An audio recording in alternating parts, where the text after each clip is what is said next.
The iron beast hissed and groaned on the tracks, expelling great plumes of white steam that curled into the cloudless azure sky above the platform.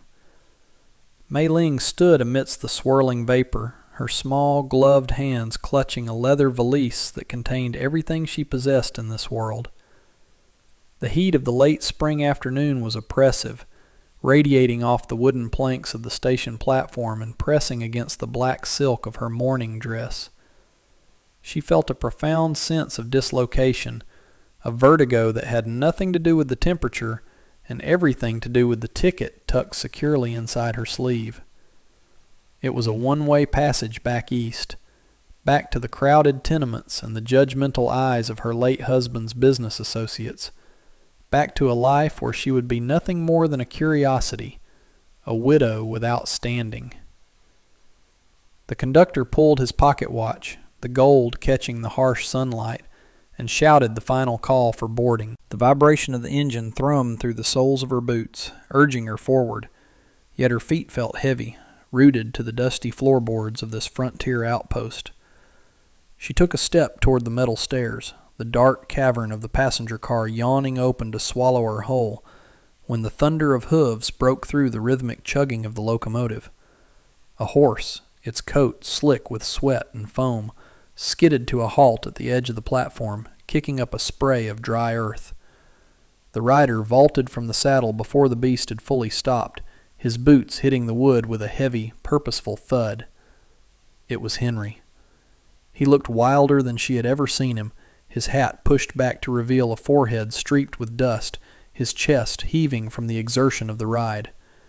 He did not shout, for Henry was not a man given to loud displays, but his presence was a physical barrier between her and the train. He walked toward her, ignoring the conductor's irritated gestures, his eyes locked onto hers with a terrifying intensity.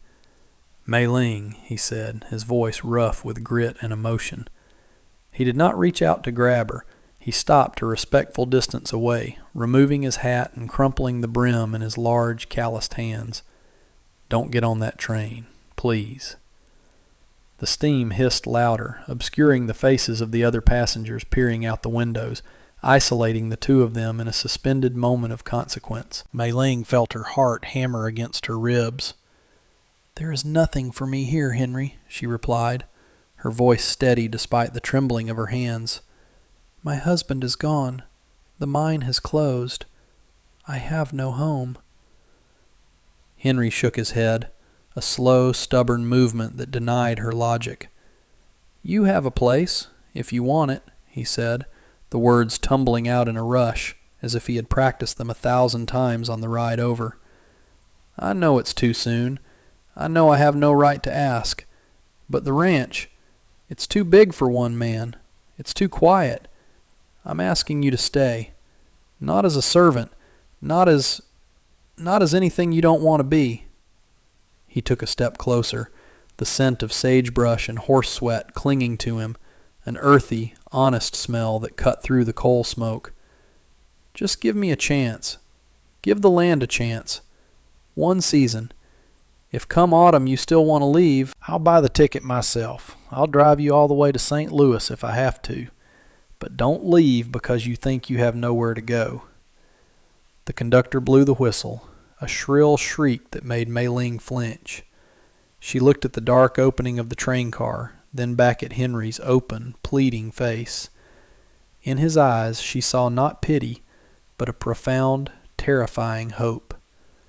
The choice was a precipice: the safety of the known misery back east, or the terrifying freedom of the unknown west with this quiet, rugged man. She looked at his hands, hands that built fences and birthed calves, now held out, empty and waiting. With a breath she didn't realize she was holding, she turned her back on the train. The buckboard wagon rattled rhythmically over the rutted trail, the silence between them stretching out as wide and vast as the prairie that surrounded them. Henry had loaded her trunk with a reverence usually reserved for church relics, treating her meager possessions as if they were gold bullion. Now he sat beside her, holding the reins loosely, his eyes scanning the horizon where the purple bruise of the distant mountains met the endless blue of the sky. It was late afternoon and the sun had begun its slow descent, casting long golden shadows across the sea of grass that rippled in the wind like water. Mei Ling sat upright, her spine stiff against the wooden seat, acutely aware of the man beside her. She had made her choice, and now the reality of it was settling in with the dust that coated her travel clothes. She was a woman alone, riding into the wilderness with a man who was not her husband, in a country that barely tolerated her existence. Yet, as she watched Henry's profile, the strong line of his jaw, the way he squinted against the glare without complaint, she felt a strange sense of safety that she had not experienced in years. He seemed to sense her scrutiny and cleared his throat, a rumble deep in his chest. "It's not a palace, Mei Ling," he said apologetically, keeping his eyes on the trail where a hawk was circling low over a patch of brush. "The house, I mean. My mother passed 5 years ago, and since then, well, a man living alone tends to let the softer things slide. It's sturdy, and the roof holds against the spring rains, but it's rough." Mei Ling looked at his hands on the leather reins, noting the strength and the gentleness in how he guided the team. "I do not need a palace, Henry," she answered softly. "I have lived in palaces of silk that were prisons, and I have lived in shacks that were filled with love. The structure does not matter as much as the spirit within it." Henry glanced at her then, a brief, shy look that softened the crinkles around his eyes.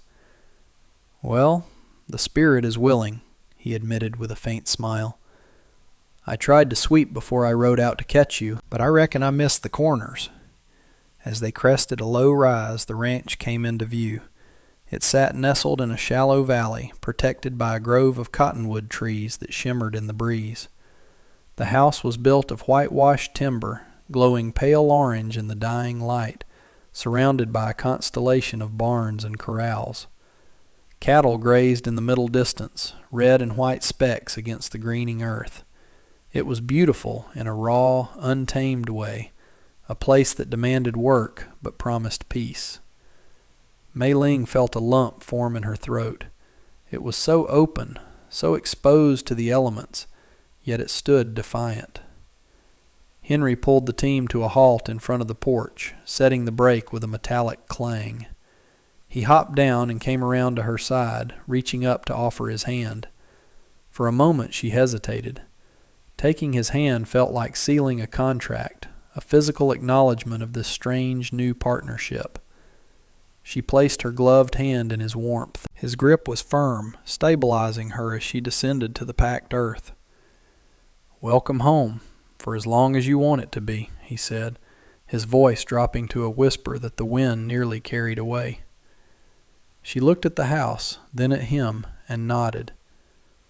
"Thank you, Henry," she said, and for the first time that day, the crushing weight of her grief felt just a fraction lighter. The first few weeks were defined by a quiet, rhythmic dance of labor and discovery. Mei Ling claimed the interior of the house not with force, but with a persistent, gentle tide of industry.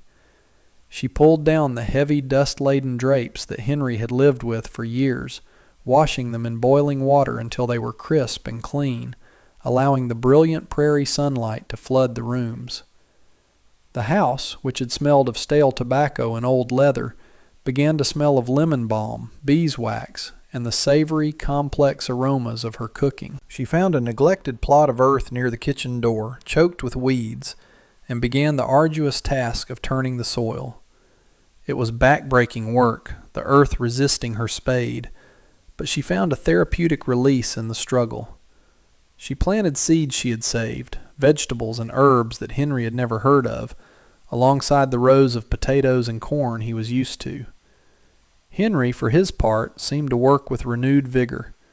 He would leave before dawn, the coffee she brewed hot and strong in his stomach, and return at dusk, smelling of the herd and the honest sweat of the day. He was careful, painfully respectful of her space.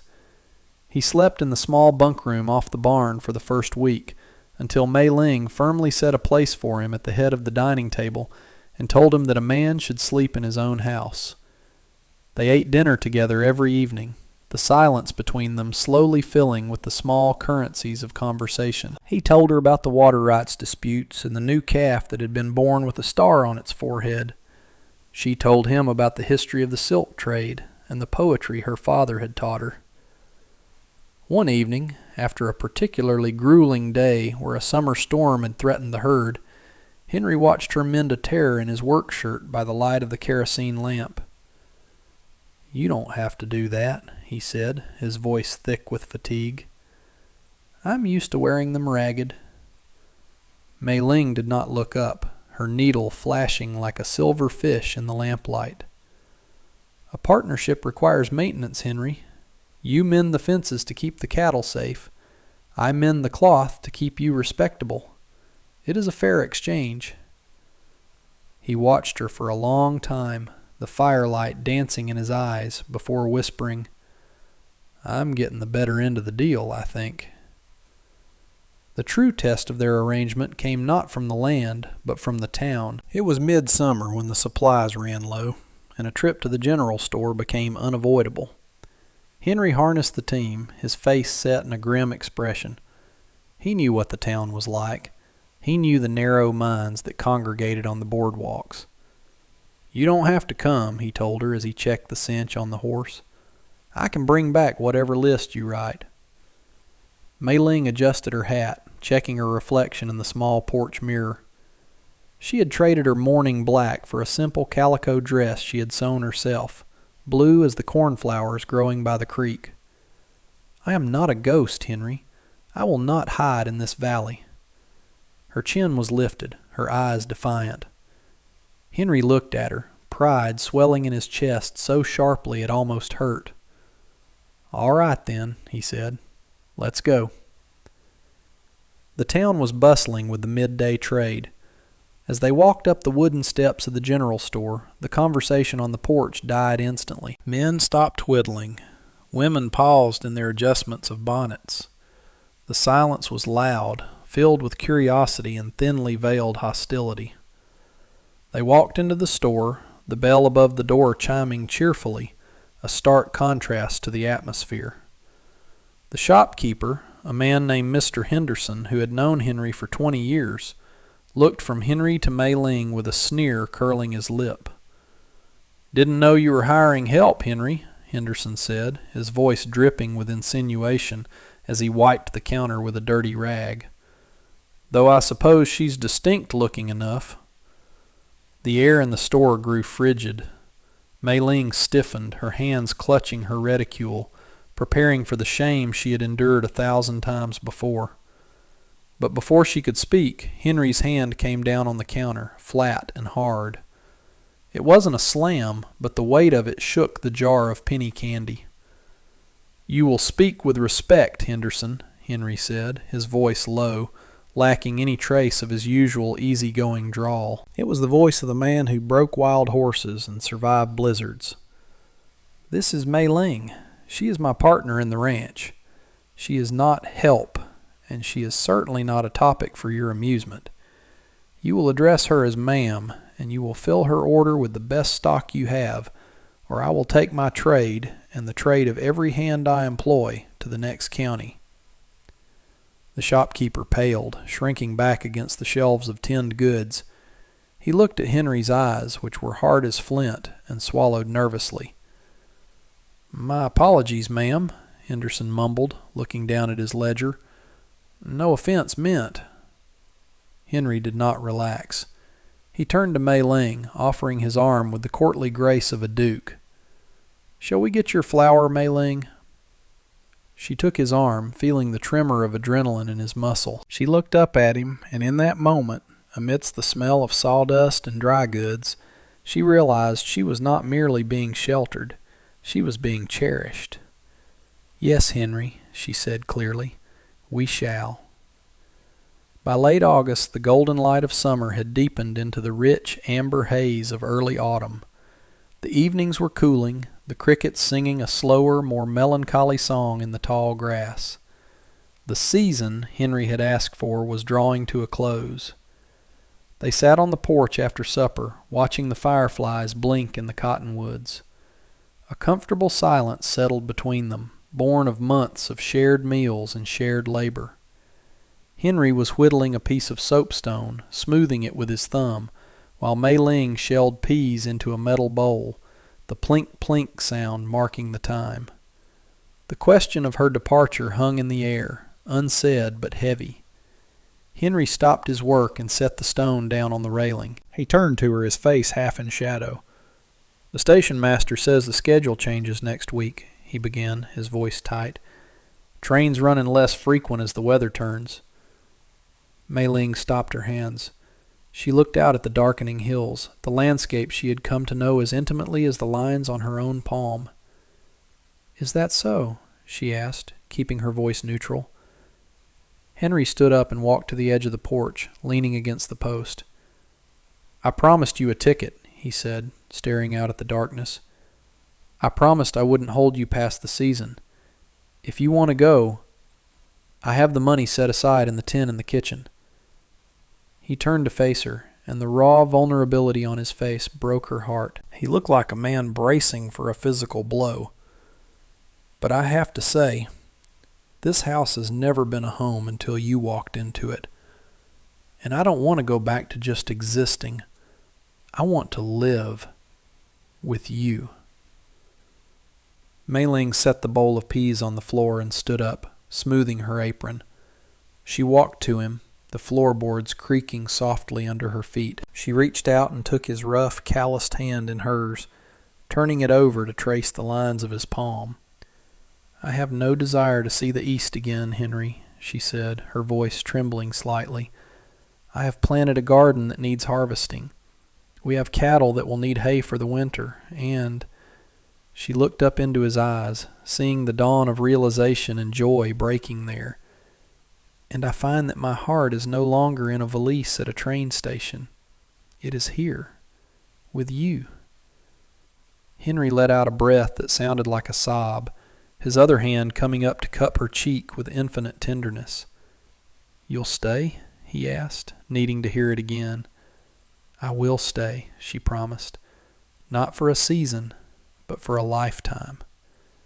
He leaned down, and as their foreheads touched under the canopy of the vast, star-dusted western sky, the contract was sealed not with paper, but with the quiet, enduring promise of two souls finding anchor in the storm. The seasons turned like the slow, heavy wheel of a grist mill, grinding the tentative hope of their arrangement into the solid flower of a life built together. With the arrival of the following spring, the valley exploded into a riot of wildflowers, painting the hills in strokes of lupine purple and paintbrush red. It was during this season of renewal that the nature of their partnership shifted from implicit understanding to explicit commitment. Henry had spent weeks in a state of distracted anxiety, often pausing in his mending of the corral fences to stare at the house where Mei Ling moved past the windows. One warm evening, when the air was thick with the scent of blooming lilac, he came to her in the kitchen. He had scrubbed his face until it shone and donned his Sunday suit, which fit him a little tighter across the shoulders than it had years ago. Mei Ling was kneading dough, her hands dusted with white flour, her movements rhythmic and soothing. She stopped when she saw him, wiping her hands on her apron, sensing the gravity of the moment. Henry did not kneel. His knees were too stiff from years in the saddle for such theatrical gestures, but he stood straighter than she had ever seen him. He held out a small velvet box, his hand trembling slightly. "I am a man of few words, Mei Ling, and most of them are plain," Henry began, his voice clearing the silence of the room. "But I know that a man who finds a treasure and does not secure it is a fool. You have been the heart of this ranch for a year. I would like you to be the heart of my life for the rest of my days." He opened the box to reveal a ring, not of flashy diamond, but a band of gold inset with a polished piece of jade he had ordered all the way from San Francisco, knowing it was a stone of significance to her people.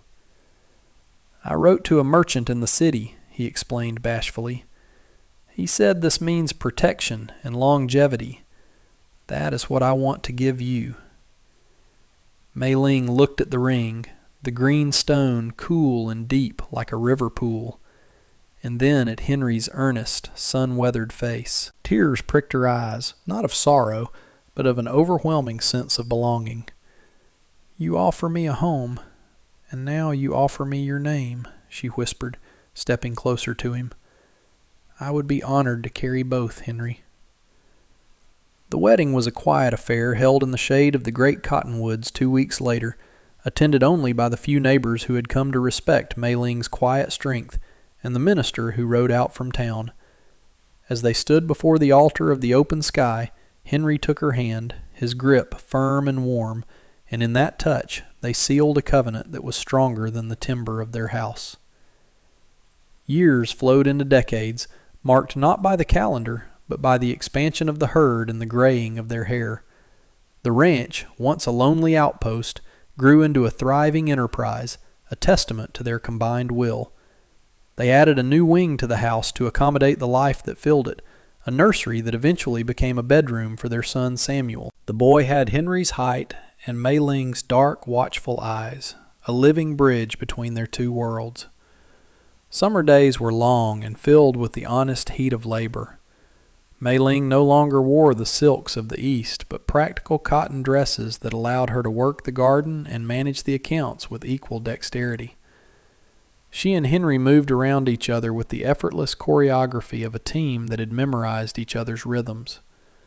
There was a romance in the work, a silent language of love spoken in the way Henry would ensure the water barrel was always full so she wouldn't have to pump it in the heat, or the way Mei Ling would have a cold compress and a glass of lemonade waiting on the porch when she saw him riding in from the south pasture, exhausted and coated in dust. One particularly scorching July afternoon, the air shimmering in waves off the baked earth, Henry sat heavily on the porch steps, wiping sweat from his brow with a bandana. Samuel, now a strapping teenager, was out checking the fence line. Mei Ling came out and sat beside Henry, not saying a word, simply resting her shoulder against his. The contact was grounding. Henry let out a long sigh, the tension of the drought worries leaving his frame. "We need rain, May," he murmured, squinting at the relentless blue sky. "The creek is getting low." Mei Ling took his hand, her skin now papery and marked by the sun, interlocking her fingers with his. "The rain will come, Henry. It always does. We have weathered dry spells before, and we have weathered storms. As long as the root is deep, the tree survives." She squeezed his hand. "Our roots are deep." Henry turned to look at her, and the look of adoration on his face was as fresh as the day he had stopped her at the train station. "You are the water in this valley, Mei Ling," he said softly. "I would be dust without you."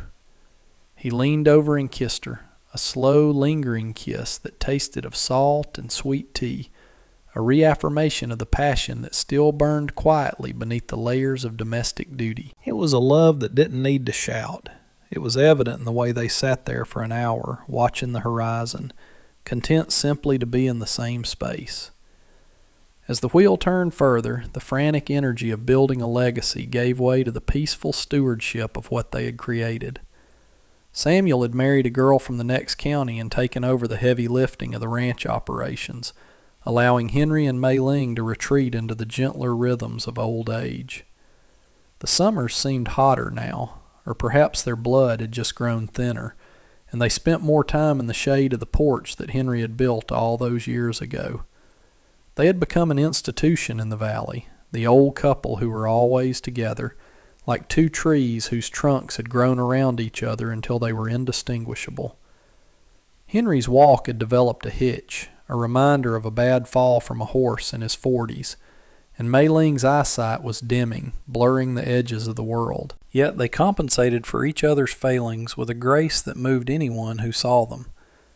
Mei Ling would read the newspaper aloud to Henry in the evenings, her voice raspy but steady, while Henry would guide her by the elbow over the uneven ground of the yard, acting as her eyes.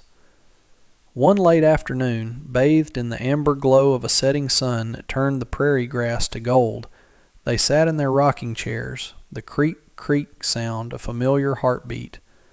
Henry reached over and rested his hand on hers. His knuckles were swollen with arthritis, his skin spotted like the back of a trout, but his touch was as gentle as ever.